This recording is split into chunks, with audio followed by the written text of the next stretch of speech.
Et notre invité ce matin dans la grande interview sur CNews et sur Europe 1, c'est Bruno Retailleau. Bonjour à vous. Bonjour, Lord Ferrari. Président des LR. 11 personnes sont toujours en garde à vue après la mort du jeune Quentin, 23 ans, à Lyon. Parmi eux, 2 assistants parlementaires du député insoumis Raphaël Arnaud et l'un de ses stagiaires. La plupart sont membres ou proches de la jeune garde, que vous connaissez bien. Certains sont fichés S. Bruno Retailleau, appelez-vous ce matin à la démission, l'exclusion de Raphaël Arnaud, 1 et 2. Pensez-vous que le problème est bien plus vaste que cette simple personnalité?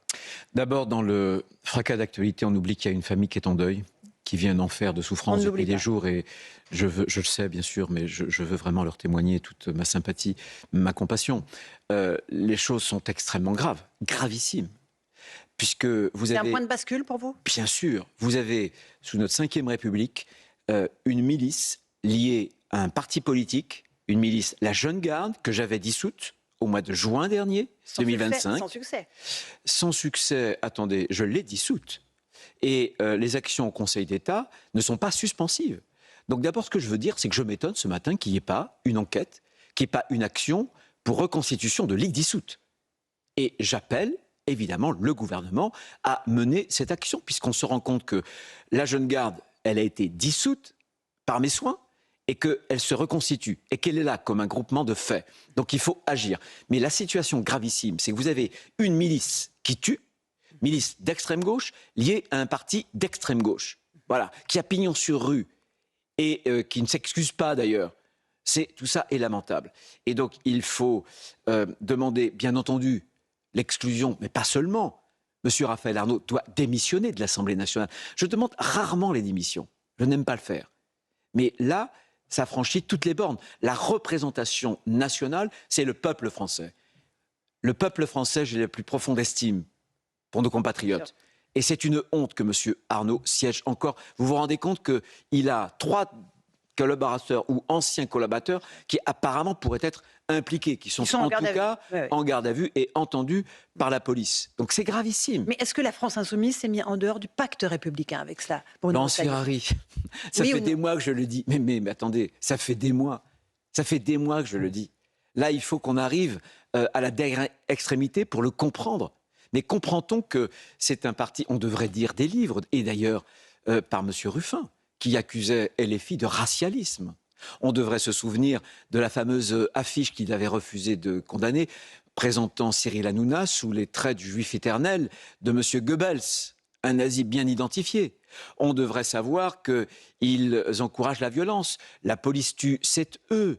Et on devrait savoir qu'ils draguent le vote musulman, le communautarisme. Donc, ça n'est plus LFI, ça n'est pas un parti qui rentre dans l'arc républicain, évidemment. Et moi, ce que je m'étonne, je pose la question, vous avez toute cette gauche morale, Madame Tondelier et d'autres, bien sûr, mais ils sont alliés au niveau local. Ils ont des listes communes, à Chartres, ou alors ils se soutiennent. Ailleurs, à Dole, à Perpignan et bien d'autres, d'ailleurs, villes. Eh bien, je leur demande de clarifier la situation. Ils ne peuvent pas s'allier avec LFI, qui est un parti qui n'est plus dans le champ républicain. Encore un mot de la Jeune Garde. Est-ce que vous comparez ces militants à des terroristes, comme l'a dit Marine Le Pen? Vous avez étudié le dossier de près, puisque vous aviez prononcé la dissolution de la Jeune Garde. Et est-ce que le chef d'association de malfaiteurs, qui est évidemment évoqué dans l'enquête, va permettre de remonter peut-être aux donneurs d'ordre et remonter les fils financiers qui liraient la Jeune Garde à la France insoumise? Ça, c'est effectivement un moyen qui est extrêmement puissant, qui est à la disposition de la justice. Je ne suis pas magistrat, mais l'association de malfaiteurs est un des chefs d'accusation qui permet évidemment de remonter, de tirer les fils. Pour moi, la Jeune Garde doit être dissoute. Elle est dissoute d'ailleurs. Elle l'est absolument, et elle doit faire l'objet. Mais ça prouve l'impuissance du politique, Bruno Retailleau. Ça n'est pas l'impuissance du politique. Je m'étonne d'ailleurs que le Conseil d'État ait mis autant de temps à juger les recours qui ont été présentés devant eux. Je me souviens très bien d'ailleurs que Soulèvement de la Terre, que j'ai vu naître, moi, à Notre-Dame-des-Landes, à la fin des années 2010, mon prédécesseur avait souhaité donc dissoudre. Le Conseil d'État avait refusé cette dissolution, en disant, voilà, il y a une bonne intention, parce que ce sont des gens, finalement, qui ont un idéal pour sauvegarder la planète, et donc on peut excuser les violences qu'ils peuvent commettre sur des biens. Ça ne peut pas coller. Vous voyez, c'est le genre de jurisprudence, c'est le dévoiement de ce que moi j'appelle l'état de droit. Oui. Emmanuel Macron appelle à éviter tout engrenage de la violence. Il est en ce moment en voyage en Inde. Est-ce qu'il a pris toutes les mesures nécessaires pour contenir cette violence politique qui est saine, on va le voir, sur toutes les élections, dans toutes les localités, sur tous les territoires? Mais moi, je pense qu'il y a une forme de complicité, une forme de très grande mansuétude, d'indulgence coupable d'une grande partie, justement, des médias, mais aussi des hommes et des femmes politiques, parce qu'en France, malheureusement, le paysage politique et médiatique français, il est imprégné par cette idée que dès lors qu'on est à gauche, on a une sorte de clause exonératoire. C'est-à-dire qu'on peut professer la violence, mais parce qu'on tient un idéal de gauche, eh bien, on ne doit pas être jugé comme la droite ou autre. Ça, c'est inacceptable. Et encore une fois, je demande à cette gauche morale de clarifier. Il y a des gens qui sont sortis, qui ont clarifié, M. Glucksmann, François Hollande, Jérôme Gage. Mais que font Mme Tondelier et tant d'autres? Quand je vois qu'il y a quelques jours, M. Faure, Olivier Faure, demandait à ce que le gouvernement revienne sur la classification à l'extrême gauche de LFI. Il y a cette complicité qui est coupable. Et aujourd'hui, sous nos yeux, dans des dizaines de communes, vous avez des soutiens, des listes qui sont parfois communes, et vous verrez ce qui va se passer entre les deux tours. Moi, je demande cette clarification. Alors, vous demandez un cordon sanitaire, soyons clairs, pour faire barrage à la France insoumise. Il n'y a pas qu'aujourd'hui que je le demande. Oui, non, mais contre la France insoumise. Bien sûr. Oui, Jordan Bardella le fait aussi.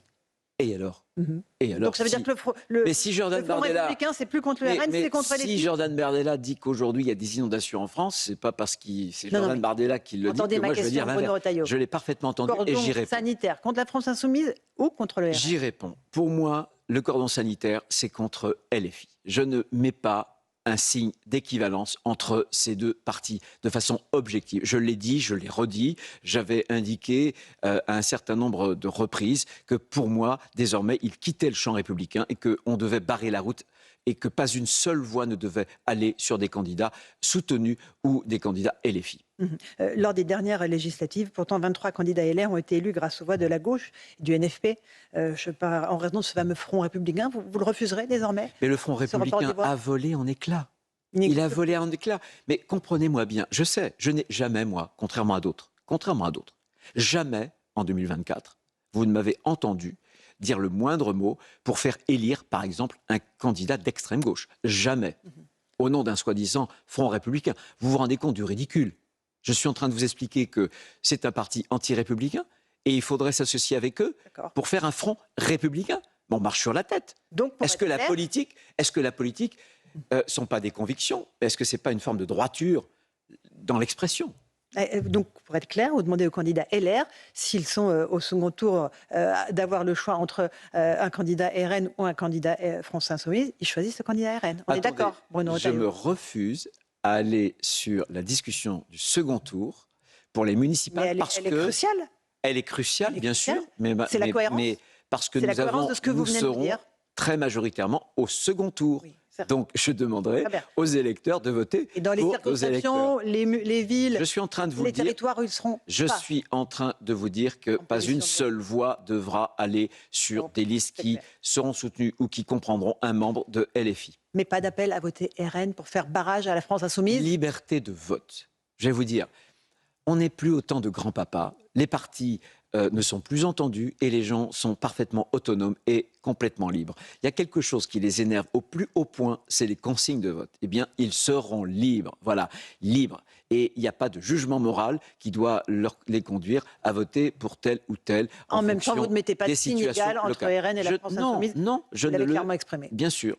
Alors, justement, dans ce climat de tension et de grande tension, les municipales se déroulent, avec notamment Laurent Nunez, qui envoie une circulaire au préfet pour éviter tous les mouvements de violence contre des permanences, des agressions contre des candidats. Est-ce que vous pensez qu'on peut avoir un scrutin qui va être apaisé, où les Français vont choisir chacun dans leur mairie LFI a une culpabilité. LFI a une culpabilité qui est gravissime, puisqu'ils ont théorisé la brutalisation, la violence, dans le débat public. Ils ont transformé en champ de bataille l'Assemblée nationale. Je me souviens quand j'étais ministre, mais c'était incroyable. J'avais été député il y a plusieurs années, j'étais sénateur, mais ils ont transformé l'Assemblée nationale en champ de bataille. Et la théorisation de cette violence, cette acceptation gravissime, parce qu'on est dans des sociétés qui sont très polarisées, où déjà il y a une hyperviolence, parce que la notion d'autorité, de respect, la notion de hiérarchie existe de moins en moins. Et ces gens-là, pour une stratégie révolutionnaire, insurrectionnelle, utilise le levier de la violence, qui transforme régulièrement les cortèges pacifiques de nos manifestations en véritables scènes de guérilla. c'est la jeune garde, c'est souvent l'extrême gauche, qui, bien entendu, s'oppose très régulièrement à nos forces de l'ordre. C'est l'extrême gauche. Voilà. Donc il faut le dénoncer, et évidemment, leur stratégie, c'est de jeter de l'huile sur le feu. Donc moi, j'appelle mes compatriotes à ne pas être dupes. Voilà. Bruno Retailleau, comment expliquez-vous l'extrême lenteur de la justice dans les procédures concernant la France insoumise? Près de 1200 plaintes, à peine 100 qui ont abouti. Mais moi, comme ministre de l'Intérieur, j'ai fait plusieurs articles 40, j'ai saisi la justice pour les dérapages de Mme Rima Hassan. Et curieusement, Et à ce jour, je ne vois aucune plainte prospérer. Pourquoi est-ce qu'il y a à nouveau une clause exonératoire dont ont bénéficié soulèvement de la terre de la part du Conseil d'État? Donc moi, j'en ai marre. Ça suffit. Il ne peut pas y avoir deux poids et deux mesures dans notre pays. La justice, je me souviens très bien, vis-à-vis de François Fillon, elle a parfois pu être extrêmement rapide. Croyez-moi, très rapide. Ben, je demande que cette rapidité appliquée aux uns soit aussi appliquée aux autres. Notamment lorsque il y a des choses gravissimes, quand on appelle à la violence. Vous savez, Mme Rima Assad avait proféré à mon encontre des menaces en disant « Abat Retailleau ». Ce sont des menaces. Et régulièrement, vous le savez, les membres, pas seulement de la jeune garde, mais de LFI, mettent des cibles dans le dos de nos policiers, dans le dos de nos gendarmes. Il y a quelques semaines, un député avait fait la comparaison entre le maintien de l'ordre de nos policiers en France et les massacres des gardiens de la Révolution en Iran. Et on s'habitue à ça. Il y a une complaisance, franchement, il y a une complaisance médiatique qui est devenue insupportable.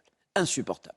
Bruno Retailleau, on est sur CNews et Europe 1. À Paris, Rachida Dati accuse Emmanuel Grégoire, le candidat de la gauche, d'avoir été élu député avec l'aide de la jeune garde, comme la plupart des candidats de gauche. Elle l'a même accusé sur notre antenne d'envoyer des gens pour agresser ses militants. Tout le monde est à cran. Est-ce que vous soutenez à 100% Rachida Dati? À 100%. C'est vraiment la meilleure candidate pour battre la gauche. Et moi, j'appelle les Parisiens. Mais vous avez vu l'état de division de la droite? Bien sûr, mais ça n'est pas de notre fait. Mais il faudra qu'entre les deux tours, les uns et les autres prennent leurs responsabilités. Mais déjà, avant le premier tour, ce que je veux dire aux Parisiennes et aux Parisiens, c'est que les voix qui iront sur des candidats qui n'ont aucune chance, ce sont des voix finalement... Par exemple, M. Bournazel et Knafo? Bien sûr, ce sont des voix qui sont perdues et qui seront au contraire des voix finalement pour M. Grégoire, qui par ailleurs a une candidate LFiste sur sa liste. Donc ne soyons pas dupes. Rachida Dati est une combattante, c'est une guerrière, elle se bat, les conditions sont difficiles comme partout en France, mais c'est elle et elle seule qui nous permettra de tourner le quart de siècle de gauche à Paris. En faisant l'union des droites. Bruno Retailleau en tendant la main à Sarah Knafo et M. Bournazel, on est bien d'accord. Elle ne peut pas l'emporter seule. À leurs électeurs. J'ai toujours indiqué, moi je ne crois pas à l'union des droites dans les appareils, parce que ça ne marche pas. D'ailleurs, le RN n'en veut pas. Et regardez, d'ailleurs, Paris, c'en est la meilleure démonstration. Sarah Knafo, elle y est prête. Non, mais regardez à Paris, vous avez M. Mariani, RN, et Mme Knafo. Donc où est-ce qu'elle est l'union des droites? Non, moi je crois, je fais confiance au bon sens et aux convictions de notre électorat, des électeurs, des Parisiennes, des Parisiens. Et c'est dans les urnes que cette union doit se réaliser. Bruno Retailleau, Laurent Nunez était en Algérie, votre successeur. Il a été reçu par le président Tebboune. Est-ce qu'il a eu raison de s'y rendre? Est-ce que la méthode forte que vous preniez n'a pas fonctionné? Est-ce qu'il faut tenter une autre méthode? Mais elle a fonctionné. Mais attendez, fallait-il, devant un régime algérien dictatorial qui est corrompu, fallait-il accepter les barbouzeries, tentative d'attentat des services algériens contre un opposant algérien? Fallait-il accepter de ne rien dire alors qu'il y avait à l'époque Boualem Sansal qui était retenu derrière les barreaux et toujours Christophe Glaise? Fallait-il accepter que des consulats donnent des papiers à des sans-papiers justement algériens? Fallait-il accepter que l'Algérie, contrairement à nos accords, n'accepte pas de reprendre les OQTF? Non, je pense que... Mais il accepte tout ça, Laurent Nunez, en s'y rendant? J'ai pas commenté le voyage de mon successeur et j'imagine que c'est l'Élysée qui lui a demandé de s'y rendre. Simplement, ce que je veux dire, c'est que avec l'Algérie, la relation, et non pas avec le peuple algérien, pour lequel j'ai le plus grand respect, avec ce régime-là, la relation sera toujours toxique. Parce qu'ils utilisent la France pour la désigner comme un bouc émissaire de tous leurs échecs au niveau interne. Alors il y aura des hauts, il y aura des bas. Mais je pense, et la proposition que je fais, c'est deux choses. Bien sûr, il faut revenir sur les accords de 68 qui sont très avantageux, notamment sur le regroupement familial. Et deuxième chose, il faut lier le nombre de visas au nombre des EQTF qui seront repris. S'il n'y a pas ce bras de fer, vous verrez, à nouveau, la France va plier, la France va s'écraser, on ira à Canossa. Et c'est pas comme cela qu'on est respecté dans l'ordre international. Aujourd'hui, le monde nouveau, on peut le déplorer, mais c'est un monde qui est un monde de prédateurs. Bruno Et il y a des Retailleau. peuples faibles, et ceux-là seront écrasés, et il y a des peuples fiers, et ceux-là seront respectés. Bruno Retailleau, votre bilan en tant que ministre de l'Intérieur a été mis en cause avec les derniers chiffres de Beauvau révélant l'explosion de l'immigration sur l'an dernier, plus 11,2% des titres de séjour en 2025. Encore une fois, qu'est-ce qui n'a pas fonctionné et que feriez-vous de différent puisque vous êtes désormais candidat à l'élection présidentielle? Pardon, ce qui a fonctionné, c'est ce que j'avais à ma main. Il n'y a jamais eu autant d'expulsions. Il n'y a jamais eu autant d'arrestations d'étrangers en situation Jamais autant de titres de premier irrégulière. séjour. Oui, parce que je voulais, moi, pouvoir maîtriser les entrées, pas seulement les sorties. Les sorties, on est le premier pays européen, devant l'Allemagne désormais, des 27 pays européens. Mais je voulais aussi maîtriser les entrées, notamment les visas. C'est le Quai d'Orsay. Et je vais vous dire ce que je dis, je n'ai cessé de répéter, c'est que vous aurez beau changer les ministres de l'Intérieur, je pense que moi j'ai à mon actif beaucoup de choses, et j'ai bousculé bien des lignes, évidemment, mais il faudra une révision constitutionnelle. Parce que sinon, les jurisprudences empêcheront le peuple Et un français. référendum, c'est pour ça que vous demandez un référendum sur l'immigration. Je demande la révision de la Constitution, mais je dis à mes compatriotes que si on ne révise pas la Constitution, et si eux, ils ne reprennent pas la main par un référendum, on ne pourra pas changer la justice des mineurs. Le Conseil constitutionnel nous l'interdira, comme il l'a déjà interdit en censurant une loi récemment, et on ne pourra pas reprendre le contrôle de l'immigration. Je pense qu'il faut, en quelque sorte, changer de régime, revenir à une démocratie, une vraie démocratie. Bruno Retailleau, vous vous présentez comme le candidat naturel de la droite. Vous avez déclaré votre candidature assez tôt. Vous refusez donc toute primaire, toute idée de primaire, allant de je ne sais qui à je ne sais quoi? Je ne sais qui à je ne sais quoi. Vous venez de définir le problème, c'est qu'aujourd'hui, personne n'est d'accord. Simplement, moi, j'ai un projet singulier, la prospérité par le travail et non pas par l'assistanat. Je veux être le protecteur de la France des travailleurs, pas des profiteurs. Je veux que, justement, on revienne à un régime de démocratie pour reprendre la main sur l'immigration, sur la justice, sur la délinquance. Et je veux la fierté française.